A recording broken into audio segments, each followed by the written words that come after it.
Okay, Unit 4, Lesson 1, solving equations using the square root property.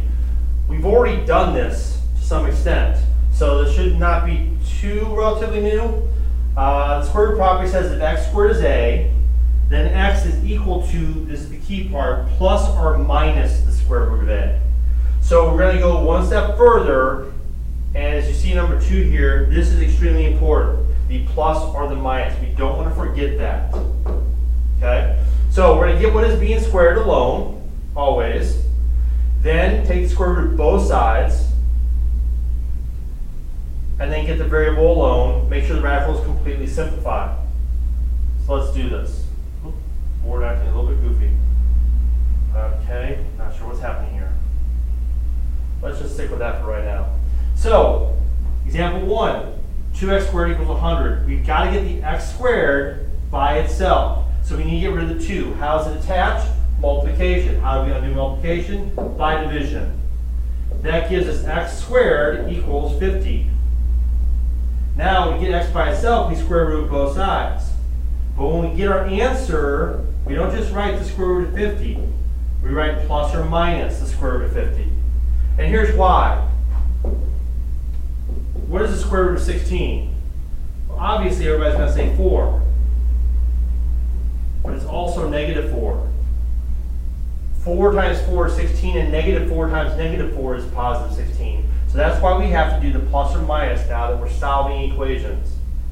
Okay? We're looking to get this by itself. What's attached? A minus 6. How are we going to do subtraction? By addition. Oh, I forgot. I'm sorry. I need to go back. The instruction said make sure it is completely simplified. Well, 50, as we know, we're going to use our sheets again, our little strips of paper. Remember, that's going to be 25 and 2, technically square root. So that means this 25 is going to simplify to 5 radical 2. Plus or minus 5 radical 2. Okay, so here we're going to get x squared equals 20. Square root both sides. And it's going to be x equals plus or minus square root of 20. But this is going to simplify to radical 4 times radical 5. X is equal to plus or minus square root of 4 is 2, radical 5. Okay, a little bit more going on. Trying to get this by itself. We got to get rid of the 4 first. 81 equal to 3x squared. Divide by 3 to get x squared alone.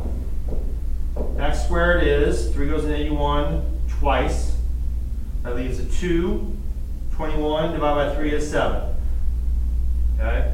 Which we should know, 9 times 3 times 3 times 3 times 3. We keep going with the exponents. We know that 27 goes in 81. So now we're going to square root both sides. That cancels. X equals plus or minus square root of 27. But we use our sheet and remind ourselves that 9, a perfect square, goes into 27. So this is going to simplify to x equals plus or minus 3 radical 3.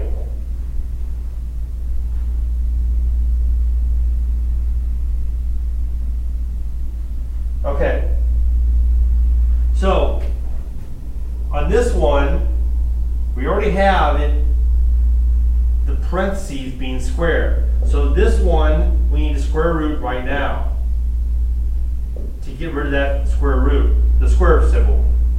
Okay? Now what does that leave us? X minus 3 equals the square root of 49, plus or minus.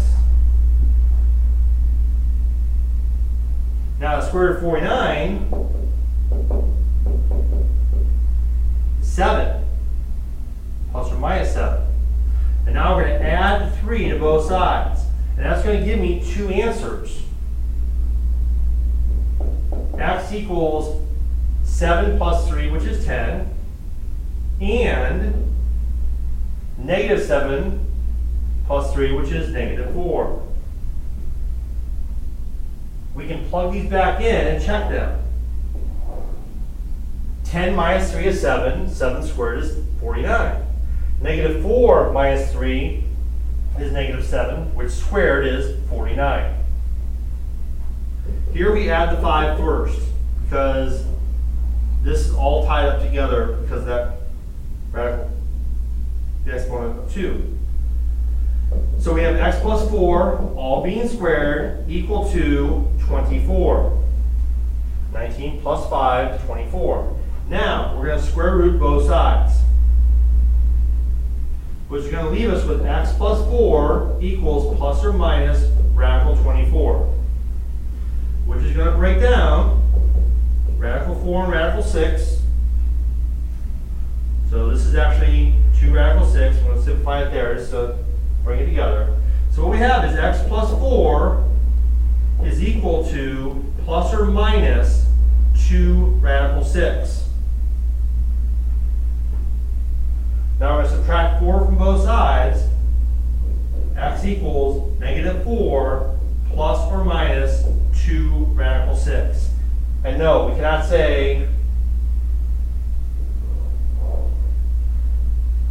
negative 4 plus 2 is negative 2, and negative 4 minus 2 is negative 6. We cannot put those together because the 2 is attached to the radical 6 by multiplication. And here we go, we're going to subtract 6 from both sides. 2x minus 3 squared equals 40. Now we square root both sides, and we get 2x minus 3 equals the square root of 40, plus or minus. This is going to break down to radical 4, radical 10, which is 2 radical 10. So we're going to end up with 2x minus 3 equals plus or minus 2 radical 10. Now we have to add 3 to both sides because we're trying to get x by itself. And notice 3 does not go with the 2 or negative 2 because it's attached to the 10. So we just have 2x equals 3 plus or minus 2 radical 10. Now we're going to divide by 2, cancel, which gives us x equals 3 plus or minus 2 radical 10 over 2. Can I cancel the 2's? No, I cannot, because I cannot cancel across the plus or minus. If I wanted to, I could write it like this.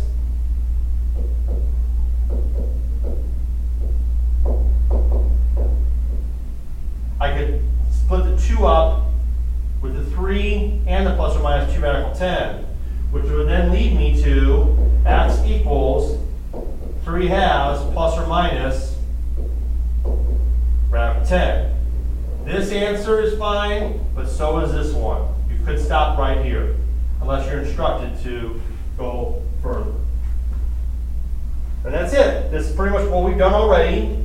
We're just kind of putting it all together. You will need your exponent sheets to help you with this.